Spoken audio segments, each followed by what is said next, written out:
Olá, irmãos, graça e paz do Senhor Jesus. Sejam bem-vindos a mais um Devocional Hebron. E hoje o texto da nossa meditação está lá em Atos, capítulo 16, do versículo 19 ao 32. Vamos ler juntos o texto. Vendo seus senhores que se lhe desfizera a esperança do lucro, agarrando em Paulo e Silas, os arrastaram para a praça, à presença das autoridades.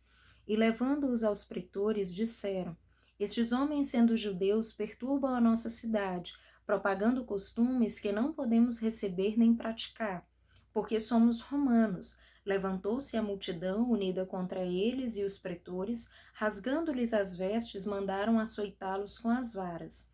E depois de lhes darem muitos açoites, lançaram-os no cárcere, ordenando ao carcereiro que os guardasse com toda a segurança.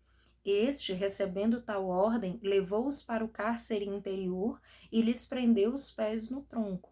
Por volta da meia-noite, Paulo e Silas oravam e cantavam louvores a Deus, e os demais companheiros de prisão escutavam. De repente, sobreveio tamanho terremoto que sacudiu os alicerces da prisão, abriram-se todas as portas e soltaram-se todas as cadeias. O carcereiro despertou do sono e, vendo as portas abertas do cárcere, puxando da espada, ia suicidar-se, supondo que os presos tivessem fugido. Mas Paulo bradou em alta voz: Não te faças nenhum mal, que todos aqui estamos. Então o carcereiro, tendo pedido uma luz, entrou precipitadamente e, trêmulo, prostrou-se diante de Paulo e Silas. Depois, trazendo-os para fora, disse: Senhores, que devo fazer para que seja salvo? Responderam: Crê no Senhor Jesus e serás salvo, tu e a tua casa. E lhes pregaram a palavra de Deus e todos os de sua casa. Amém? Irmãos, esse texto é um texto que fala sobre uma história, né? Um episódio vivenciado por Paulo e Silas. Se você ler um pouquinho antes, ali no versículo, ainda no capítulo 16, por volta do versículo 16, você vai perceber o que aconteceu para que eles fossem presos. Paulo e Silas estavam pregando a palavra de Deus, né? Estavam fazendo aquilo para o qual foram comissionados. E nessa jornada, eles encontraram uma mulher que estava possuída por um espírito de adivinhação. E eles foram lá, né, e libertaram essa mulher desse espírito, né? Expulsaram o demônio e então essa mulher foi curada. E as pessoas que lucravam com essa situação, de repente elas não lucravam mais. E é exatamente isso que mobiliza essas pessoas a de repente acusar Paulo e Silas de estarem perturbando a ordem pública. É exatamente isso que acontece. Quando eles são acusados, é exatamente o episódio, né, que nós vemos onde eles são levados à praça, são acusados diante dos pretores, que eram os juízes daquele local, eram pessoas que os romanos constituíam para julgar as situações numa determinada localidade. E os pretores nem chegaram a investigar a situação, tão somente mandaram que Paulo e Silas fossem açoitados e encarcerados, sem nem compreender exatamente o que estava acontecendo. O que nós observamos nesse texto e o que chama a atenção é a maneira como Paulo e Silas se posicionam diante de toda essa situação. Eles tinham acabado de realizar algo que não havia nada de injusto, pelo contrário, eles fizeram bem a uma mulher que estava possuída por um espírito de adivinhação. Mas de repente eles, a partir de tudo isso, né, cumprindo o seu chamado, fazendo aquilo que Deus desejava que eles fizessem, de repente eles são açoitados e são encarcerados. E como será que estava o coração deles, né? Como é que eles se sentiram diante de tudo isso? Será que é fácil lidar com a injustiça? Será que é fácil lidar com situações como essa? Será que nós conseguimos lidar com essas situações da melhor maneira? Então, quando nós paramos para pensar sobre isso, né, nós refletimos quantas vezes nós estamos presos em situações como essa, né, onde nós somos machucados, onde nos sobrevém a dor e o sofrimento, onde nós de repente somos levados a prisões das quais olhamos e dizemos: não há quem possa nos tirar daqui, não há o que possa resolver a nossa situação. Mas Paulo e Silas, eles tiveram algo que foi fundamental no desfecho dessa história, que é o posicionamento correto. Paulo e Silas estavam numa situação onde eles não tinham possibilidade de resolvê-la, né? Eles simplesmente estavam encarcerados e as autoridades locais tinham mandado que isso acontecesse. E eles não tinham poder algum para operar algo diferente. Então eles se submeteram a tudo isso, aos açoites, ao encarceramento, a todas as dores que foram infligidas, e eles pensaram, eles pararam e pensaram: o que podemos fazer diante de uma situação como essa? De que maneira nós podemos lidar com isso? E é exatamente nesse ponto que nós podemos aprender muito com Paulo e Silas, porque o que fez toda a diferença no desfecho dessa história é exatamente o posicionamento que eles tomam, o posicionamento que eles tomam em Deus. Assim como nós, diante das nossas prisões, das nossas dificuldades, que tipo de posicionamento nós temos tomado? Quando olhamos para essa história, nós vemos que Paulo e Silas, eles poderiam ter agido de outra maneira, mas não, eles decidiram se posicionar no Senhor. A primeira coisa que nós aprendemos com Paulo e Silas é que eles decidiram não murmurar, né? Eles estavam numa situação difícil, eles já tinham sido açoitados, eles agora estavam encarcerados e, diga-se de passagem, eles estavam no que se chama de cárcere interior. O cárcere interior era o local mais seguro da prisão, ou seja, é aquele local mais remoto de onde ninguém poderia tirar alguém, né? A menos que fosse uma autoridade constituída para isso.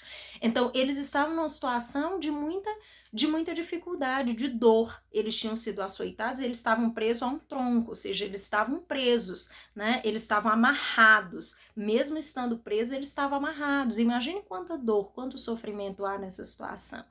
Mas Paulo e Silas decidem não murmurar. E essa é a primeira lição que nós aprendemos com eles. Muitas vezes, quando sobrevém a dificuldade, quando as tribulações, quando as situações chegam às nossas vidas, muitas vezes a primeira coisa que surge no nosso coração é o desejo de murmurar, é o desejo de avaliar todas as coisas e olhar para o quanto tudo isso é injusto. Se Paulo e Silas olhassem para a circunstância, provavelmente eles considerariam: mas é tão injusto que estejamos aqui, que sejamos tratados dessa forma quando só fizemos o bem, quando só proclamamos a palavra de Deus, né? A liberdade que há em Deus.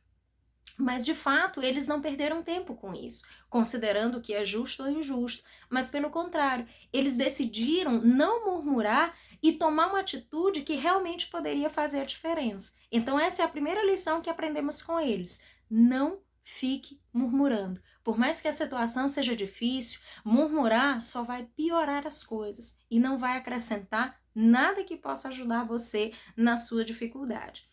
A segunda lição que nós aprendemos é que eles entenderam que não podiam mudar aquela situação, mas que poderiam mudar a forma como eles estavam lidando com tudo aquilo. Isso faz diferença? Faz muita diferença. Quantas situações nas nossas vidas nós não podemos mudar? Quantas situações nós gostaríamos de mudar completamente, mas nós não temos poder para isso, nós não temos condições para fazer isso. Mas muitas vezes nós podemos mudar a maneira como lidamos, o modo como nós lidamos com essas coisas. E foi exatamente isso que eles fizeram. Eles não poderiam simplesmente sair da prisão, cuidar dos seus ferimentos. Eles precisavam estar ali, mas eles podiam decidir como eles iriam estar ali. E é exatamente nesse ponto que faz uma grande diferença. Então, a segunda lição que nós aprendemos é: entenda, talvez você não consiga mudar a circunstância que você está vivendo no momento. A crise, a dificuldade, o momento de instabilidade que você está vivendo, talvez tudo isso para você seja difícil de mudar e talvez você veja que não consegue. Mas você pode mudar a maneira como você vai passar por tudo isso, a maneira como você vai lidar com tudo isso. Isso sim você pode fazer. A terceira lição que nós aprendemos é que Paulo e Silas buscaram ao único que poderia ajudá-los nessa situação. Nesse momento, nós vemos Paulo e Silas decidindo à meia-noite orar e cantar louvores a Deus. E isso é fundamental. Ao invés de murmurar, ao invés de se lamentar pelo que havia ocorrido, eles decidiram buscar o único que poderia ser refúgio e fortaleza naquela situação. O único que de fato poderia entrar naquele cárcere e mudar a história deles. Ainda que Deus não tivesse removido o cárcere, não os tivesse colocado em liberdade, eles confiavam que Deus é poderoso para dar recursos, para dar estratégias para eles conseguirem suportar aquela dor e aquele sofrimento. Talvez Deus não mude algumas situações na nossa vida, mas certamente Ele vai nos ajudar a enfrentar todas elas. mas se ele desejar, ele tem todo o poder para mudar. Essa é a terceira lição que aprendemos com eles.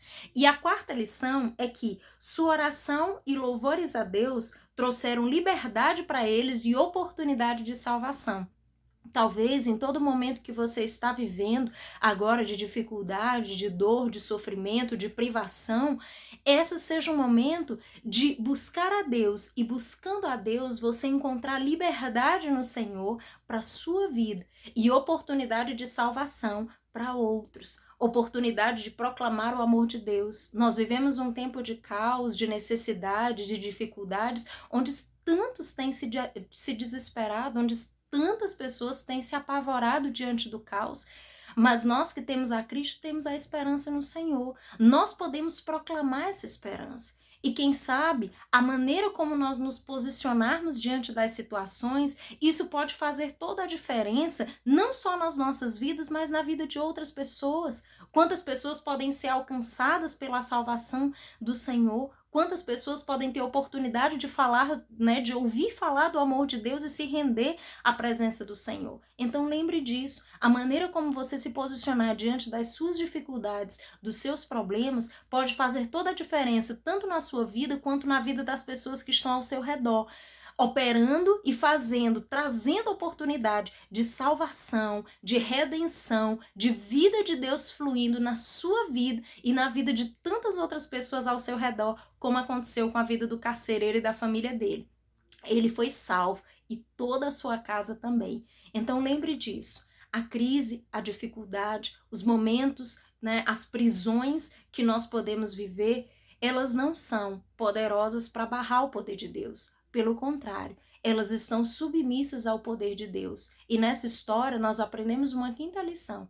O Senhor é soberano não só sobre as prisões físicas, como ele operou com Paulo e Silas. Ele os arrancou daquela prisão, chacoalhando todas aquelas paredes e derrubando todas as portas e as cadeias. Mas Deus é poderoso para libertar você também de todas as prisões espirituais, as prisões do seu coração, da sua mente, as coisas que têm aprisionado você e têm impedido você de crescer, de se relacionar com Deus, de caminhar na presença de Deus. O Senhor é poderoso, não importa em qual cárcere você esteja, não importa o quão fundo você tenha ido. O Senhor é poderoso para te resgatar e para fazer algo poderoso na sua vida, transformar seu coração, mudar sua história e a de muitos que estão ao seu redor.